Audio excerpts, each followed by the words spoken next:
What's up, guys? This is Michael.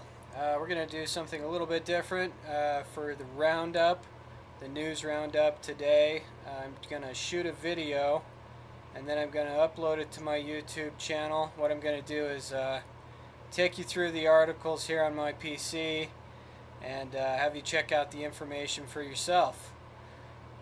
So let's dive right into our first article. These are for May the 28th and the 29th. 2012. Today is May the 29th, 2012. It's 10:06 p.m. local time here in Salt Lake. Okay, our first news item comes from Infowars.com. Phony hula massacre, how media manipulates public opinion for regime change in Syria. This is a really comprehensive article about everything that's going on in Syria right now.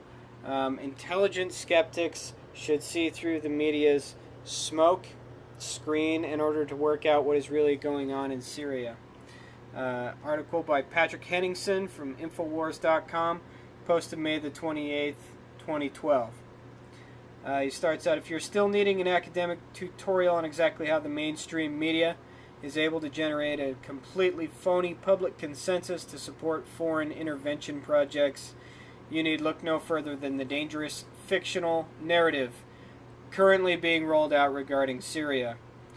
So basically, over the weekend, we had an attack. It was a legitimate massacre, not a phony massacre. I don't want you to be misled by the title of Henningsen's article. Of over 100 people, many of them children, in Syria, in the town of Hula. And basically, these groups moved in to the town and started hacking people up with knives and stuff like that. A lot of them had guns. Guns were shot into the general area, and the resulting carnage left 109 people dead, including a lot of kids. So who's perpetrating these attacks? Well, if you listen to the mainstream media, they're going to tell you that it's the Syrian government under the Assad regime, Assad's military, attacking these poor innocent people. The real story is that these are terrorist groups, some of which are Al-Qaeda members, that are receiving support and funding from Western governments. And here's a great interview with the author, Patrick Henningsen from RT. RT, if you don't know, is Russia Today. Really terrific news source. They're out there telling the truth every day. We don't get a lot of truth in the English-speaking media, but Russia Today has a great English channel, and they're keeping it real. So, Patrick Henningsen in this interview not only talks about what really is going on in Syria, how these terrorist groups who are hacking up kids, this is your government that supports these monsters. These groups are being fed into Syria to create what looks like the attack of the Syrian government under the Assad regime on his own people. Now, he's denied this again and again. I'm not going to sit here and say that Assad is a good guy. It's a government, right? So all governments are evil. That's how I see it. But not only does Henningsen give you the full story, he tells you how the mainstream media manipulates these stories time and again in this section, Mainstream Media 101. And he shows you how these stories are portrayed. Now, mind you, in the mainstream press, they don't lie necessarily. They just implant the idea early on that these attacks are being perpetrated by Assad's military. And then later on they backpedal and they say, well, we don't really know who's perpetrating these attacks. I mean, it's just smoke and mirrors. It's a tactic that's as old as the hills. If you head on over to Who, What, Why, great website. I think they're kind of new, but they got a lot of great stuff. They also have another article about Syria, the dangers of one-sided reporting. And you see you got a kid here that says, if you do not help us, we will be killed. So obviously this is a PR stunt. Somebody's given this individual a sign, and they are creating the image that these people need our military intervention that's been manipulated by the globalist empire to produce this story. And Who, What, Why does a good job here showing the different reports that have come out of this from the mainstream press about Syria. And they show how they do this manipulative backpedaling, how they implant the idea that Assad's troops are attacking at the beginning, and then they later go through and show how all of the mainstream press has backpedaled. It has snippets of reports here from the BBC, from UPI, and from the Washington Post. Who, What, Why. Great website. Okay, I actually linked to this in the last news roundup, but I didn't talk about it in the video that I created. It's a weird story. I guess you could call it a news of the weird story. Causeway Cannibal identified. Fears grow over drug possibly involved. This is from CBS Miami. Good old CBS Miami, and that was posted on May the 28th, 2012, via Drudge. So basically, this naked guy attacks this other naked guy on this bridge in Miami and eats his face off. Okay? The cops arrive, shoot the individual who's eating the other individual's face, and then this guy gets picked up and taken over to the hospital. He's in critical condition right now. I hope he's safe. But look at the way that CBS has manipulated this story. Causeway Cannibal identified. Fears grow over drug possibly involved. Now, they've changed the headline. The original headline said something like bath salts being used. What bath salts are a new potent form of LSD that they haven't confirmed that this individual was on, but they talked to some doctors in here and they're like, oh yeah, we've seen all these bath salts attacks that are a lot like this. Bath salts are a big growing problem.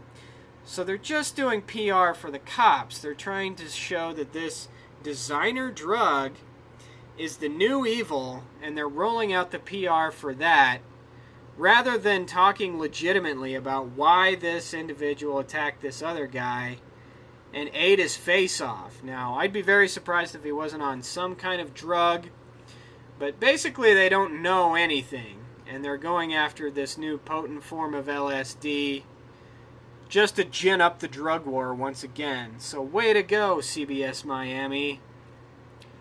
Sorry, but we here at Night Watchman News read through your article, and we know more about what's going on than it looks like you do. So, but very weird story. We certainly hope that that guy who had his face eaten off recovers, and I guess he's like unrecognizable from this attack.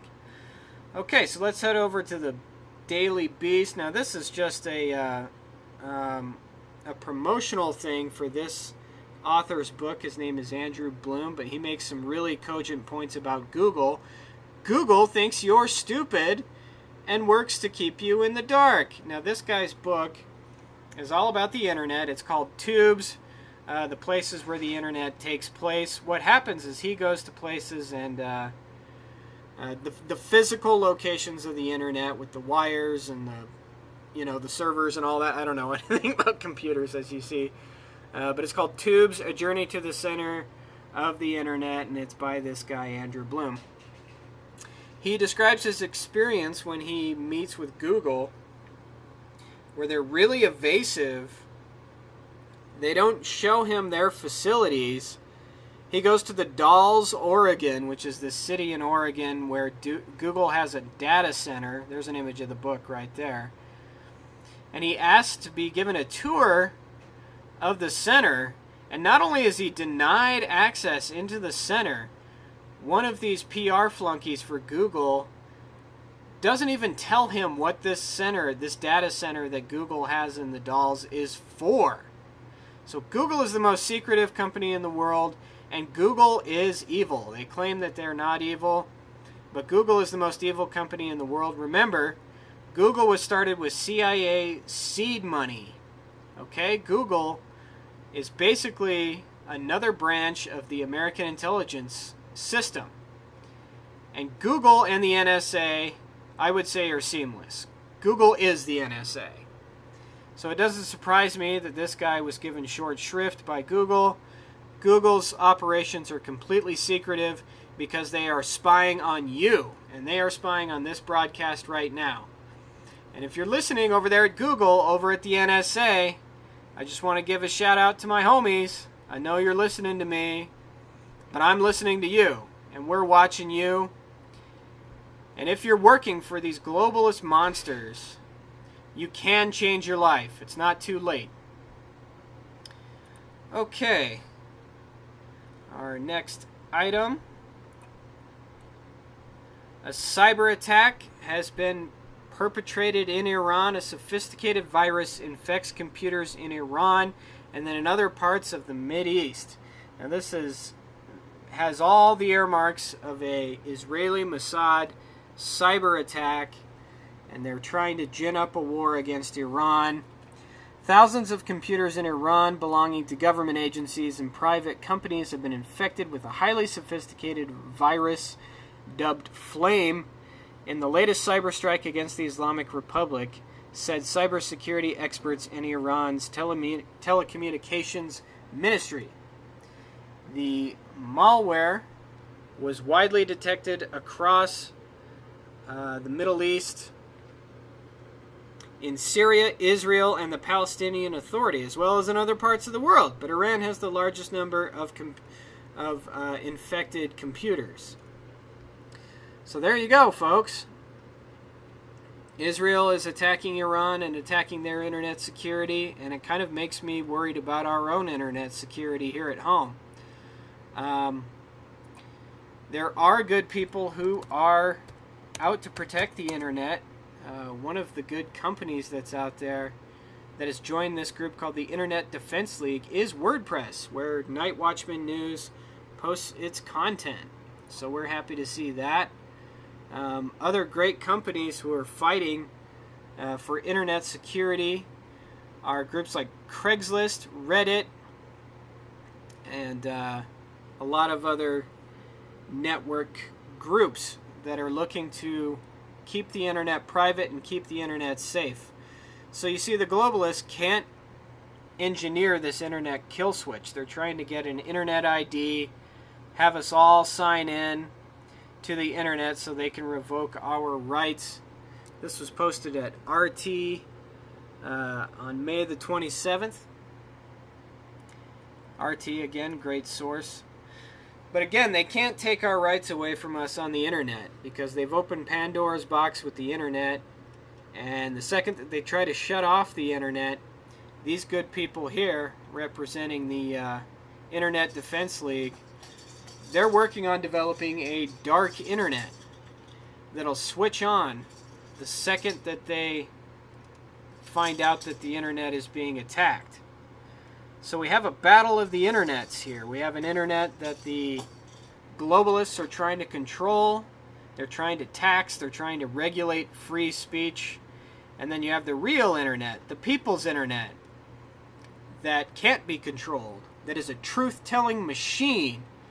And I am a citizen journalist sitting here today getting this content from the internet, and I am more informed than probably many people have been in history.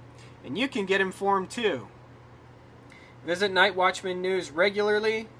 We're going to try to post articles just like this about every 2 days or so. Thanks a lot for tuning in tonight. Hope you all had a great Memorial Day, and I will see you soon. I'm Michael, and this is Night Watchman News.